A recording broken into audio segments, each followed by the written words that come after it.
জ্বালানি উৎসের বৈচিত্র্য নিশ্চিতের তাগিদ প্রধানমন্ত্রীর, জনগণের দীর্ঘমেয়াদী স্বার্থকে সর্বোচ্চ গুরুত্ব দেওয়ার নির্দেশনা। মধ্যস্বত্বভোগীদের সুযোগ দিতেই গ্যাস আমদানি বাড়িয়েছে আওয়ামী লীগ, অভিযোগ তথ্যমন্ত্রীর, নিজস্ব উৎসে নির্ভরতা বাড়ানোর প্রতিশ্রুতি।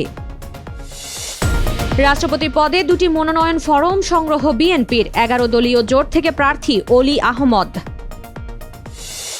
ভর্তুকি কমাতে লাভজনক পণ্যের ব্যবসায় নামছে টিসিবি, বিক্রি করবে সাবান, চা, লবণ, আটা ও ভোজ্য তেল।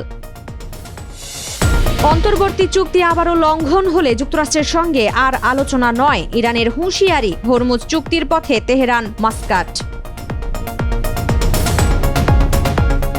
স্বাগত জানাচ্ছি দ্য বিজনেস স্ট্যান্ডার্ডের নিয়মিত আয়োজন টিবিএস রাত 8টার সংবাদে। সঙ্গে আছি তামান্না খন্দকার। দেখছিলেন সংবাদ শিরোনাম, এবার বিস্তারিত। দেশের ক্রমবর্ধমান বিদ্যুৎ চাহিদা পূরণের পাশাপাশি জ্বালানি উৎসের বৈচিত্র্য নিশ্চিত করার তাগিদ দিয়েছেন প্রধানমন্ত্রী তারেক রহমান। একই সঙ্গে বিদ্যুৎ উৎপাদন ও বৃহৎ অবকাঠামো পরিচালনার ক্ষেত্রে অর্থনৈতিক সক্ষমতা, পরিবেশগত প্রভাব এবং জনগণের দীর্ঘমেয়াদী স্বার্থকে সর্বোচ্চ গুরুত্ব দেওয়ার নির্দেশনা দিয়েছেন তিনি। 9 অগাস্ট কক্সবাজারের মহেশখালী উপজেলার মাতারবাড়িতে অবস্থিত 1200 মেগাওয়াট ক্ষমতা সম্পন্ন মাতারবাড়ি আলট্রা সুপার ক্রিটিক্যাল কয়লা ভিত্তিক বিদ্যুৎ কেন্দ্র পরিদর্শনকালে সংশ্লিষ্ট কর্মকর্তাদের এসব নির্দেশনা দেন প্রধানমন্ত্রী। এ সময় প্রকল্প সংশ্লিষ্ট কর্মকর্তারা বিদ্যুৎ কেন্দ্রের বর্তমান অবস্থা, বিদ্যুৎ উৎপাদন ও পরিচালন কার্যক্রম, উৎপাদন সক্ষমতা, জ্বালানি সরবরাহ ও ব্যবস্থাপনা, প্ল্যান্টের পরিচালন দক্ষতা, রক্ষণাবেক্ষণ, নিরাপত্তা ব্যবস্থা এবং সংশ্লিষ্ট অবকাঠামো সম্পর্কে অবহিত করেন প্রধানমন্ত্রীকে। একই সঙ্গে তুলে ধরা হয় প্রকল্পের ভবিষ্যৎ পরিকল্পনাও। আমদানি নির্ভরতা ভেঙে নিজস্ব গ্যাস উত্তোলনে সরকার জোর দিচ্ছে বলে জানিয়েছেন তথ্য ও সম্প্রচার মন্ত্রী জহিরুদ্দিন স্বপন।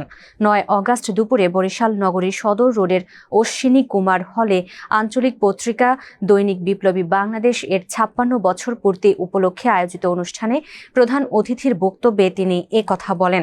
এ সময় মন্ত্রী জানান, আওয়ামী লীগ সরকার 17 বছরে নিজস্ব গ্যাস সম্পদ উত্তোলন না করে আমদানিকারকদের সুবিধা দিতে হাজার হাজার কোটি টাকা জ্বালানি বিদেশ থেকে নিয়ে এসেছে। এতে পুরো বিদ্যুৎ ব্যবস্থা হয়ে পড়েছিল আমদানি নির্ভর।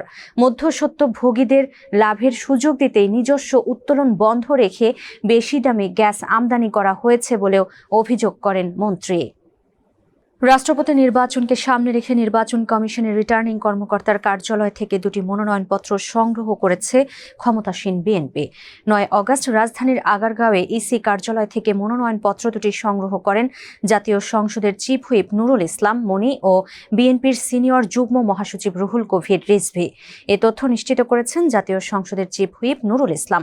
তিনি বলেছেন, ফরম একজনের জন্য নেওয়া হয়েছে, তবে কোনো ধরনের ভুল ত্রুটি যেন না হয় সেজন্য সংগ্রহ করা হয়েছে 2টি মনোনয়ন ফরম। এদিকে রাষ্ট্রপতি নির্বাচনের লিবারেল ডেমোক্রেটিক পার্টির চেয়ারম্যান অবসরপ্রাপ্ত কর্নেল অলি আহমদকে প্রার্থী হিসেবে ঘোষণা করেছে জামায়াতে ইসলামের নেতৃত্বাধীন 11 দলীয় ঐক্য। সকালে রাজধানীর মেন্টো রোডে বিরোধী দলীয় নেতা ও জামায়াতের আমির ডাক্তার শফিকুর রহমানের সরকারি বাসভবনে 11 দলের বৈঠক শেষে দেওয়া হয় এই ঘোষণা। প্রতি বছর 2.5 থেকে 3.5 কোটি টাকার ভর্তুকির চাপ কমাতে ব্যবসায়িক মডেলে বড় পরিবর্তনের উদ্যোগ নিয়েছে trading corporation of Bangladesh TCB. ভর্তুকি মূল্যে নিত্যপণ্য বিক্রির পাশাপাশি সাবান, ডিটারজেন্ট, চা, লবণ, আটা, ভোজ্য তেল ও মশলার মতো লাভজনক পণ্যের ব্যবসায় নামার পরিকল্পনা করছে রাষ্ট্রীয় সংস্থাটি। টিসিবির ফ্যামিলি কার্ডধারীদের পাশাপাশি সাধারণ ক্রেতাদের কাছেও এসব পণ্য বিক্রি করা হবে। টিসিবির প্রাক্কলন অনুসারে এসব উদ্যোগ বাস্তবায়ন করা গেলে শুরুতেই বছরে প্রায় 940 কোটি টাকা সাশ্রয় হবে এবং ভর্তুকি প্রায় 50% কমিয়ে আনা যাবে। শুধু তাই নয়, 2030 সাল নাগাদ ভর্তুকি শূন্যে নামিয়ে আনা সম্ভব হবে বলে আশা করছে সংস্থাটি। যুক্তরাষ্ট্রের সঙ্গে বর্তমানে কোনো আলোচনা চলছে না বলে জানিয়েছেন ইরানের পররাষ্ট্রমন্ত্রী আব্বাস আরাঘচি। তিনি বলেছেন, জুনে স্বাক্ষরিত অন্তর্বর্তী চুক্তির লঙ্ঘন বন্ধ না করা পর্যন্ত ওয়াশিংটনের সঙ্গে সরাসরি আলোচনায় বসবে না তেহরান। অবশ্য মধ্যস্থতাকারীদের মাধ্যমে 2 দেশের মধ্যে বার্তা আদান প্রদান হচ্ছে বলে জানিয়েছেন আরাঘচি। মেহর নিউজ এজেন্সিকে দেওয়া সাক্ষাৎকারে তিনি আরও জানান, হরমুজ প্রণালী নিয়ে তেহরান ও মাস্কাটের মধ্যে একটি সমঝোতা চূড়ান্ত পর্যায়ে। তবে এই চুক্তির মাধ্যমে কৌশলগত গুরুত্বপূর্ণ হরমুজ প্রণালী পুনরায় খুলে দেওয়া হবে না। যুক্তরাষ্ট্রের সব শর্ত পূরণ করলে জাহাজ চলাচলে হরমুজ প্রণালীর কোন নতুন নৌপথ ব্যবহার করা হবে সেই বিষয়গুলো উল্লেখ থাকবে চুক্তিতে। দর্শক, এই ছিল টিবিএস রাত ৮টার সংবাদে। এতক্ষণ সাথে থাকার জন্য ধন্যবাদ সবাইকে।